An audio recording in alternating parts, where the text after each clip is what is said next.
Hey everybody, it's your girl Heavenly B, and I'm here with David. Say hey, David. Hey, how's it going, y'all? And we're here for another episode of the Prince George's weekly podcast.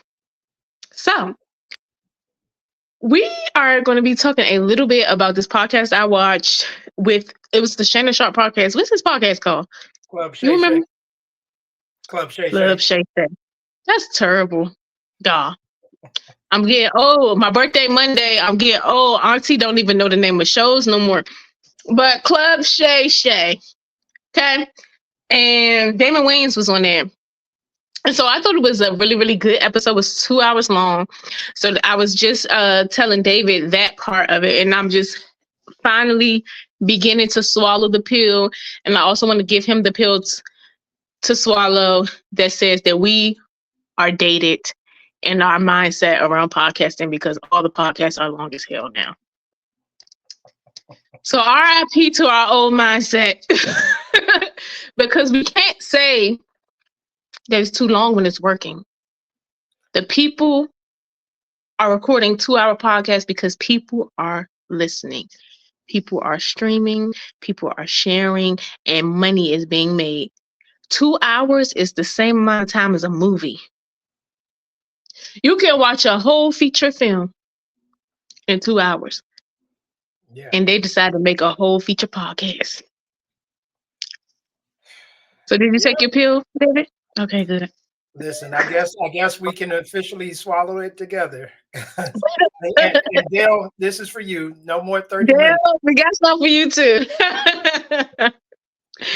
So he's going to say, but that is a podcast. A Right. podcast. Either way, Yeah. I actually listened to it the whole thing. And so this is what I discovered. Because I have to make things make sense. That's just how my brain works. Every podcast has an audience. So the 30-minute to hour podcast is for the commuter. The 2-hour podcast is like your Anita Baker on Sunday. It's the background music as you're cleaning the house and doing your chores and, whatever else you need to do. Because that's what I was doing, laundry and folding clothes and sorting through things while I listen to the podcast. So you just have to know who your audience is, when they're going to be listening to it, and cater to them and probably release around that time too. I don't know what day he released his podcast, but it should be around the weekend that you release if that's your goal. Yeah, it's kind of funny. It's like it's reverse because I think of music, how you used to have albums that would be an hour or longer, and then it switched to where now an album is 30 minutes. We used to have 21 tracks. Listen, and a double CD, double album, like you gonna get this whole thing. Freaking interludes, outros. It was a whole production. It was. And I feel like podcasting is going back to that format where it's just like, listen, if it's good, you're going to listen to it. And obviously, it's working. Yeah. So ain't no hate over here. The Club Shay Shay episode was good. I really enjoyed listening to Damon Wayans. I am a person who really enjoys storytelling, which is why I like interviewing and why I also like listening to interviews. I am always inspired hearing people's life story, especially from their own lips. And so it was so many things that came up that I really wish I would have taken notes. But one of the things that me and David were talking about briefly before we started this recording was the climate change when it comes to careers in media and entertainment. And it's not just really media and entertainment, but those ones get the brunt of this backlash more than others. And that is how easily it is to be canceled. Okay. I was telling David, as much as I love talking to y'all, I love talking to my people. I love media. It's been my childhood dream. I'm not gonna lie, the way y'all act right now, this is me talking to y'all as the audience. It makes me really hesitate on going full blast in this thing. Because let's be honest, all of us are opinionated. that's why everybody jump out here with their podcast, because everybody said, "Oh, me and my homegirls, we had a good conversation. We should record this," right? But at the end of the day, I'm also a person who's honest, but sometimes I play around too. I'm fun, I have a good time. And you guys are too sensitive. Now, I believe in sensitivity, I believe in vulnerability, I believe in having some compassion. But godly, y'all are so sensitive that you can't even joke anymore. You can't even play around. And so it makes me like feel away. Who wants to invest all of their time, energy, blood, sweat, and tears into something and it all can go away with just one click of a button from a person who's offended? And y'all always offended. You see the One day. quote online? They say, people get online and say, instead of the Facebook status, they say, what y'all mad about today? Because y'all mad every day. Every It's single, always something wrong. Blood pressure even got when to you be high. So, that's what's wild. I you don't see, get it. even what?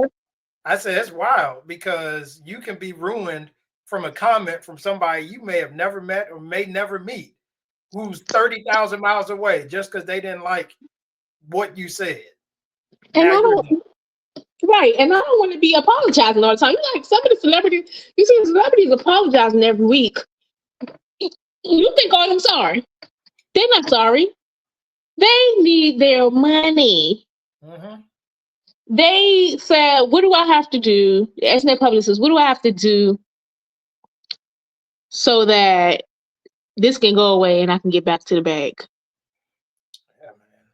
And the thing about So, it, it's selective canceling too, mm, because there are things that politicians, wink, wink, say and do and get away with that a comedian can't.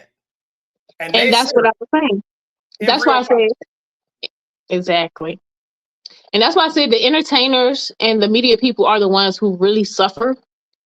Um, and even like social media people, they like social media influencers and creators, they suffer too because again, they're still in the entertainment industry. So it's very easy to cancel people in fields like ours.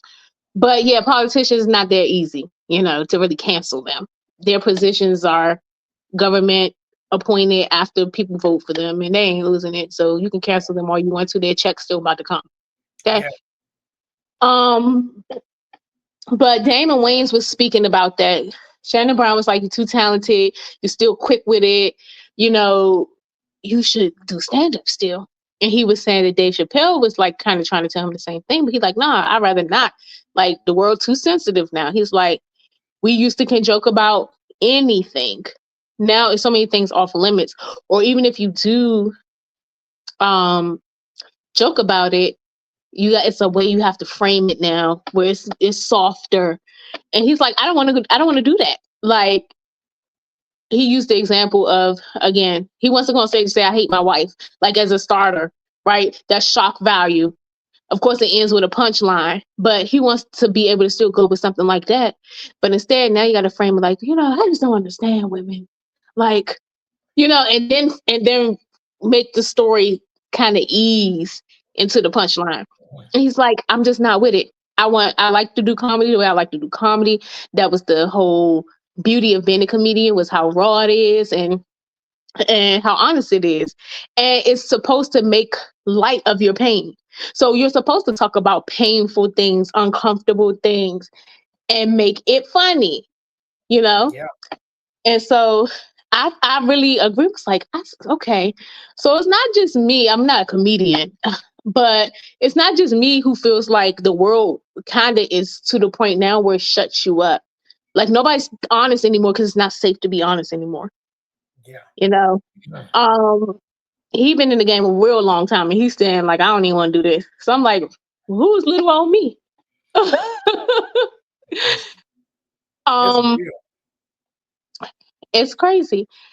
But one of the things, like, what was one of the jokes he made? Even on Club Shay Shay, I was like, what you might gotta go head back to the house and just chill out because y'all too raw. The old school comedians, now you see a lot of them just like backing the new comedians because they ain't going on stage.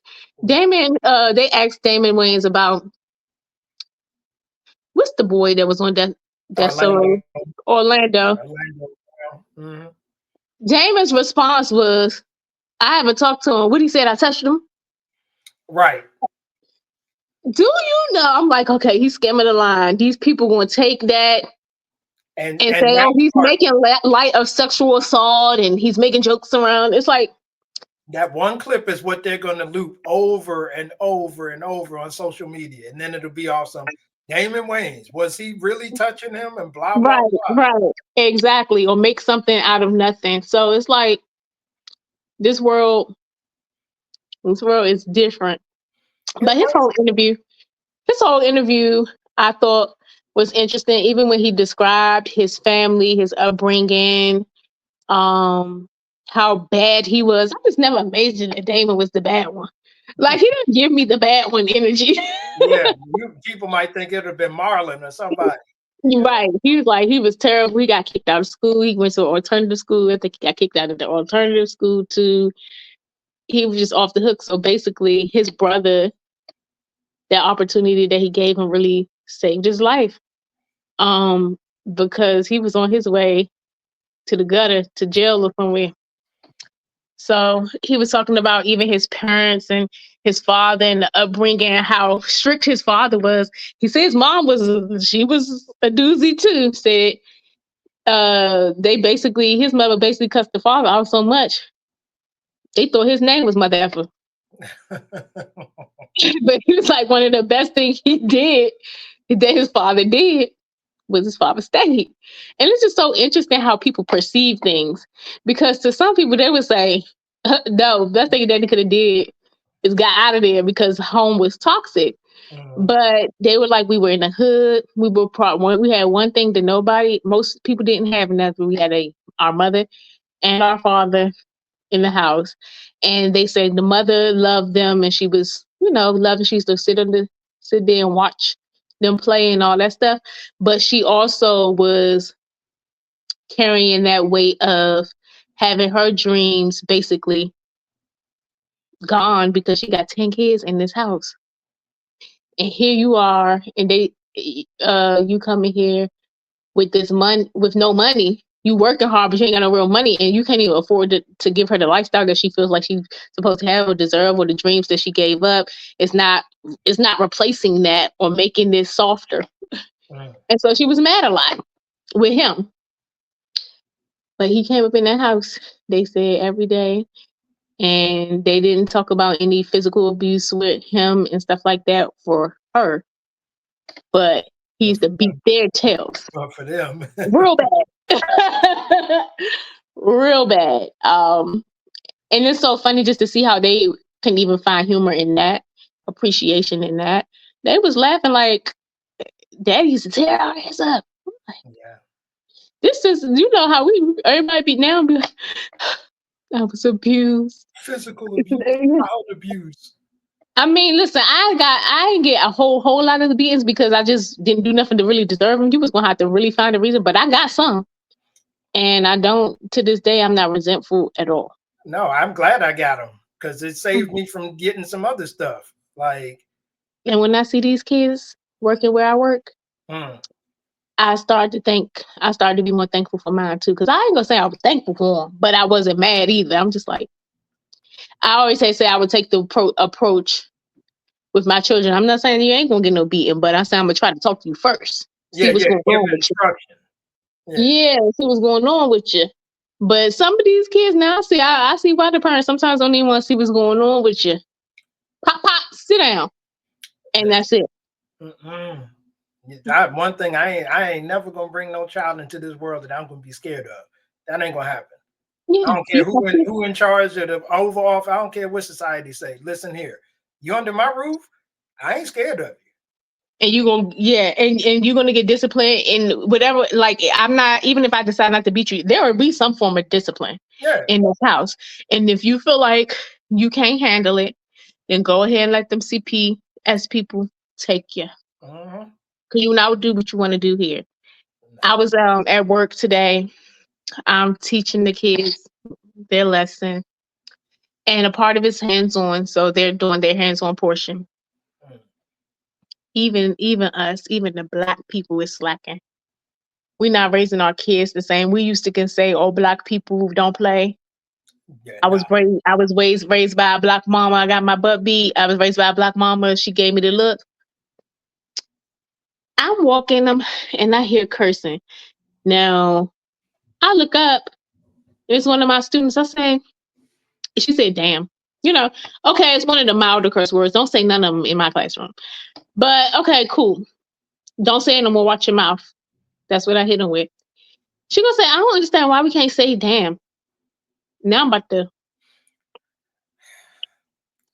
write you up because you just heard me say don't say it. You gonna repeat it? I said, "Do your mom? Hmm. Would you say it in front of your mother?" Yeah. Yeah. I said, "I'm gonna be honest. I'm shocked that you would say it in front of your mother. But guess what? You won't say it up in here. Don't say it in my classroom or in the salon." She was like, "Yes, ma'am." So they gave her some kind of some manner somewhere, but I'm like, this is a different time because we could not, like, we did curse with our friends in private. We was hiding from the grown-ups. Listen, wasn't nobody saying that in front of mama. Yeah, not in front of your mom, not in front of anybody that's your elder. Respect No. your elders, not in front of grandma. I don't even, like, I barely curse now. I'm not like a big cursor, but when I do, if I slip around my mom, I'll probably be like, "Oh, sorry, mom." Yeah. And y'all telling me y'all walking around the house as teenagers cursing in front of y'all parents and they don't flinch or say anything? Oh, no, no, no. Hey, I'm gonna tell The you, world is different. There is no discipline. These kids can literally do what they want. They can do what they want. do what they want, and there's no filter. And the thing is, when you find out that instead of disciplining the kids, the parents are cursing them out, and I'm like, but you didn't give any discipline. That's not consequences. That's just you being mad. That's where they're getting this from because y'all cussing each other out. And I'm like, both of y'all need to switch to your Let book. me tell you something. My mother curses and cursed like a sailor my entire life. And I still knew what I couldn't do. I still knew that I was a child and I could not use adult language. I used to hate it. I used to hate how much she cussed as a child. I used to be like, "Mom, why you curse so much?" She'd be like, "Shut the hell up." You in That's grown her folks business. response. I used to hate that her and my godmother, before all the girls was on the internet calling each other bees, her and my godmother as friends used to call each other B, B, B. I used to be like, "Why y'all call each other that?" Girl, go sit your ass down Listen. and stay out of grown folks' business. So Uh-huh. I knew it didn't feel right. I knew I didn't like it. But what I knew is that I couldn't use it. And I didn't like Yeah. the they used it. Yeah. So I'm never going to use the excuses that grown people did it. We knew what the difference was from an adult's language, an adult beverage, an adult television show, Yeah. and what was for children. Hmm. And they just don't know that. They think that they're supposed to have the same privileges and the same benefits as adults. Entitled. Hmm. Entitled. And the thing is, I don't understand it. I'm like, for those of us who were raised a certain way, I'm like, I could get you modifying how you raise your children. That makes sense. You're supposed to do it differently in a sense, but at the same token, Yeah.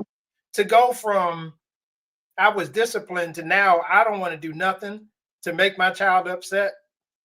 How Eat the do you meat, get throw there? away the bones.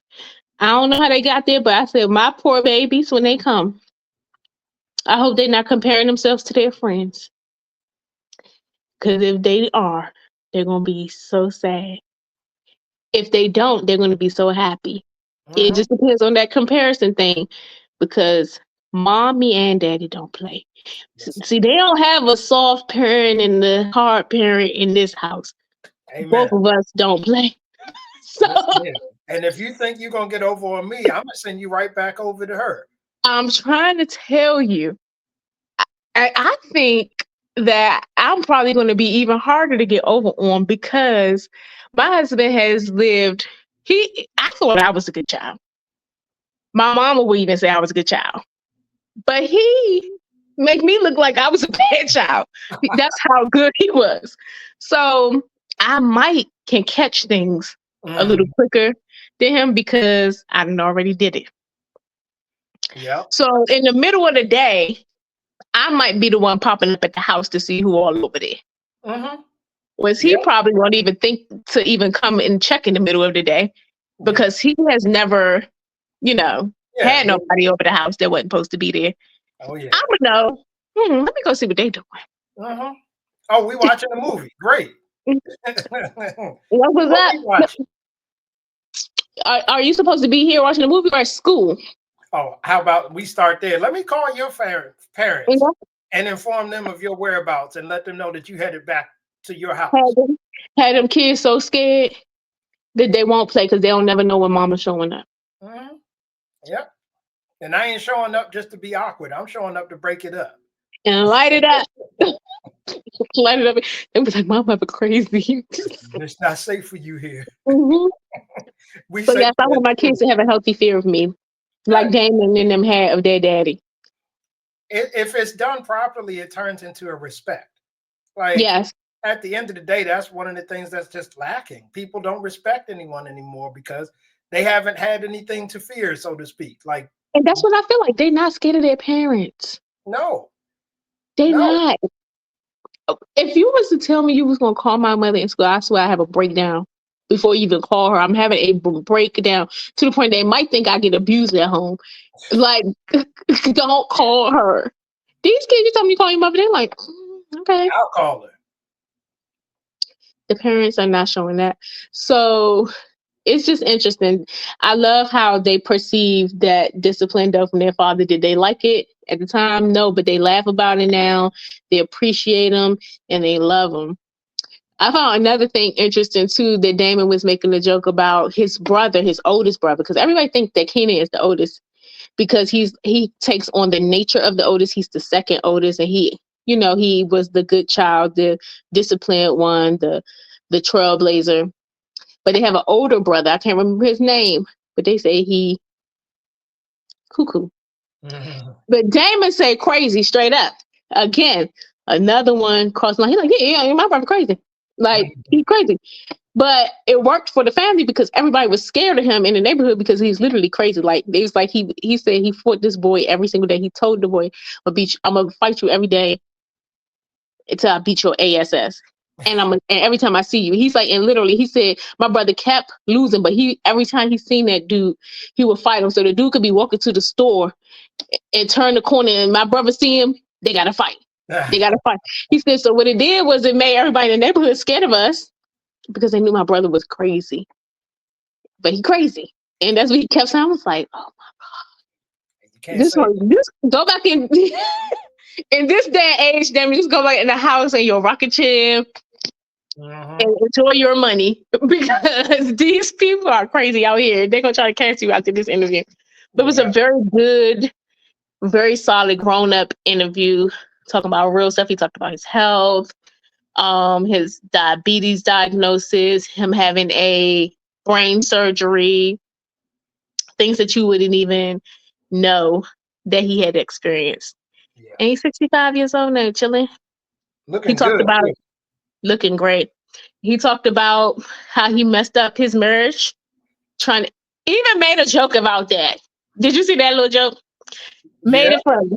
So like right, Shay Shay like, oh, you didn't even get to enjoy Yeah. like your career Yeah. being Oh, single. yeah. He's like, oh no, don't worry, I did. I effed up my marriage. Thought it was perfect. That's comedy. Now and then after we laughed, and he gets serious and he says, "You no, but seriously, I like that's one of my biggest I regrets." regret it. Yeah, But they'll miss that part. They'll be like, oh, he glorified this or he laughed at this. he laughed to keep from crying. But the thing that people fail to realize about the good comedians, they're brilliant. Like they're Yeah, not just good storytellers, they actually are brilliant in how they think and process things. Because even as the interview was going, it's like, yo, I literally just said one random thing and he took it and turned it into a joke on the spot. yeah. And it was timely, like it was perfect. It didn't take away from the interview.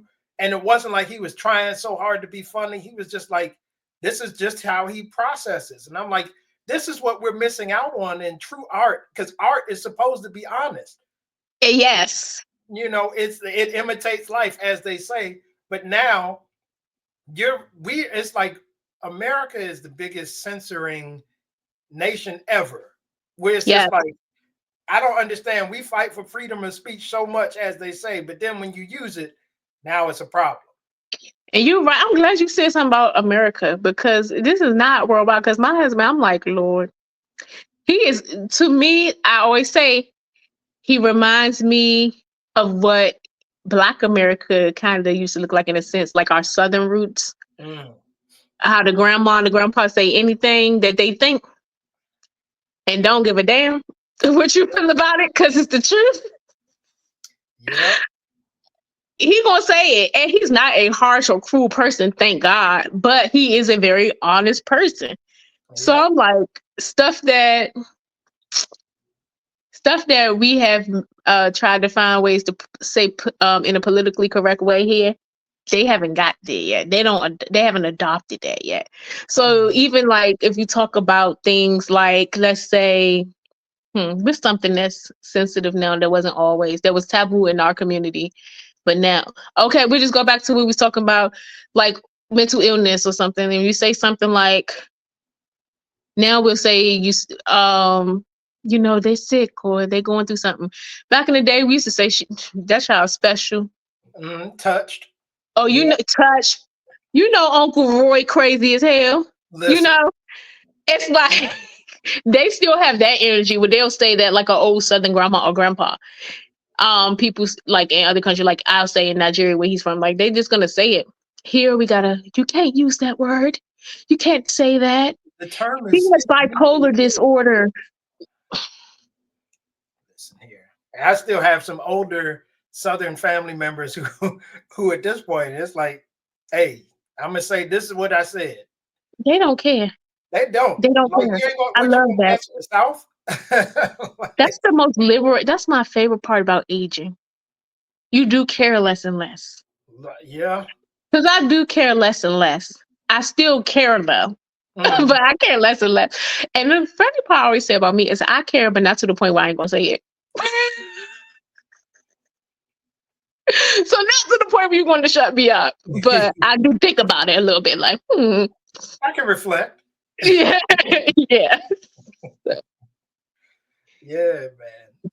But hey, you got to be you. And one thing I know is that people might not appreciate it now, but they appreciate it later. At the end of the day, in order to stand out, being original is the standard. Hmm. Period. And Hmm. that's what you see with these legends. It's like what made them unique is the fact that they were themselves. The reason we Yeah. still talk about a Bernie Mac, or dare I say even Bill Cosby, is Yeah. because they were unique. Like, they were not trying to be somebody else. And they have a legacy, regardless of how tainted it may or may not be. They got one. Yeah. You can't establish a legacy being a copycat. Exactly. And you have to have courage and it wasn't necessarily probably something that was always looked at as a good thing even then, because some people felt like they were too vulgar. So you had that other crowd of people who just that's the church folks and stuff like that. But you have to have a level of boldness. And for who it's for. I'm just almost 40 and I don't got the energy. I don't got the energy for the job, but I'll be like, okay, as long as my check's still coming in, I need something that's gonna have me a check whether y'all mad or not. That's why I was telling somebody the other day. I was like, listen, I'll take riches over fame any day. I'd rather you not know who I am, so I can just keep doing this, making my money, and you can be mad or whatever. It don't matter. When in my 20s, I think it wasn't that I had to have fame. I felt like I was supposed to have fame. I'm not gonna lie.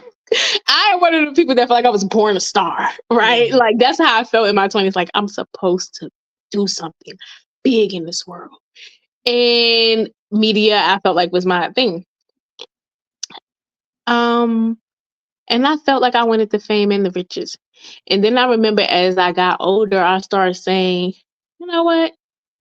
I like my quiet life, I like my peace. I just need the money. I don't need nobody to know me. My little inner circle can know me. The people that I come in contact with on an everyday basis, I can be a local celebrity.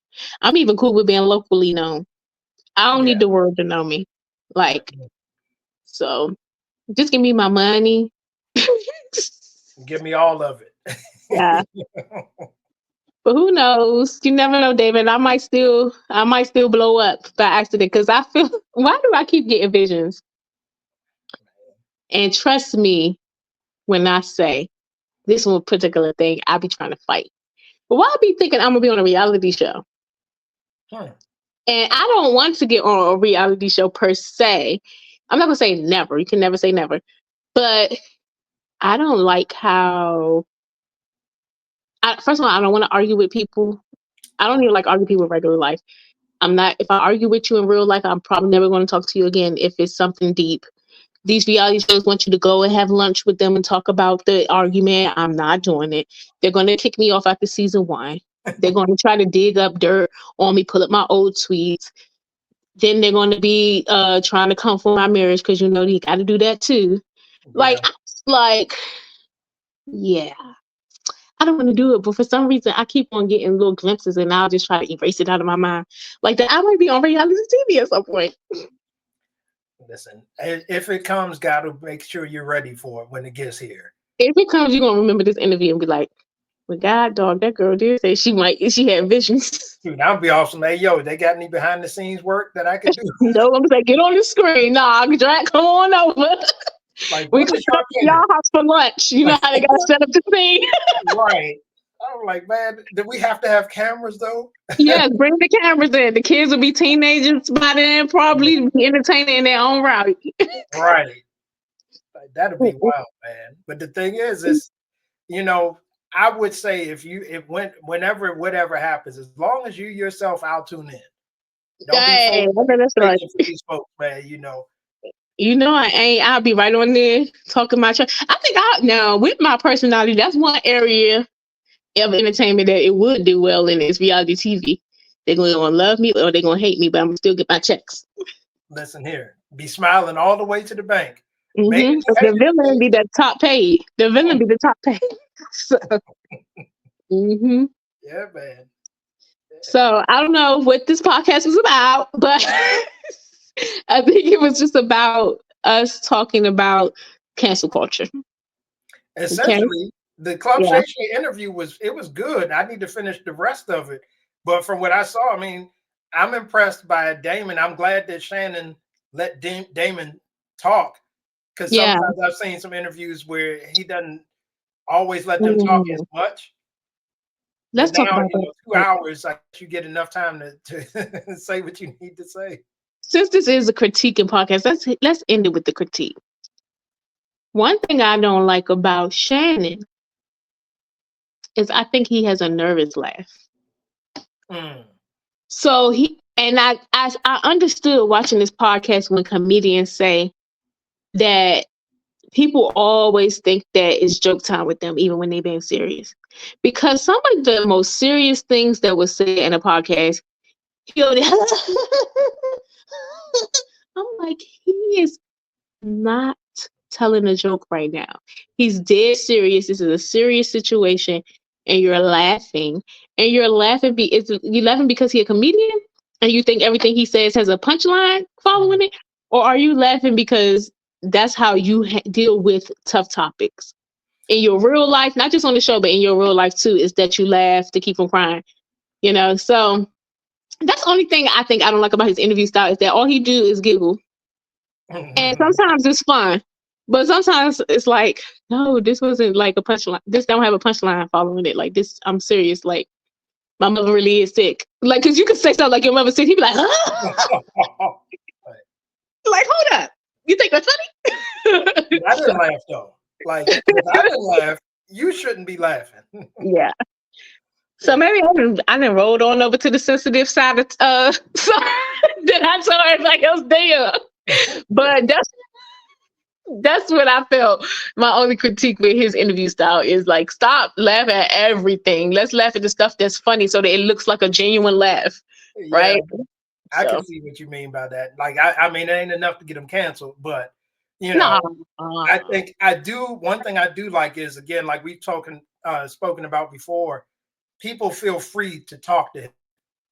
Yeah. So they're obviously comfortable with the setup and with him, because there's things that you get on his interviews that usually you don't get from other interviews. Hmm. So he's got I the think he good does good rapport. research. I Yeah, think he he does does. really good research. He Hmm. comes prepared. He asked questions about stuff that I was like, yeah, we didn't know or didn't think about asking that kind of question. So I mean, he's gotten better, I will say, Hmm. over, because I've watched a few of his over the years. He's gotten better. That's good. Sure. Yeah. I'm not a subscriber, but if it's somebody that I'm interested in hearing the interview of, and I got 2 hours to listen, I'll tune in. Yeah. Yeah, definitely. Well, And again, I hate cancel culture. hate it. Let's Yeah, cancel culture. please. Let's get back to the good old days where everybody could be individuals. Even You if don't I like what didn't, they say? Fine. You don't even think about it no more. You went to sleep and you didn't forgot about this person. Now you got on the internet and everybody talking about it. Mm-mm. Let's right. grow up, y'all. It's 2025. Let's grow up. Hmm. Well, that is all for today's episode, guys. Thank you for tuning in to another episode. Make sure you connect with us on social media and on YouTube. Until next week, guys, I love you. Peace. Mwah.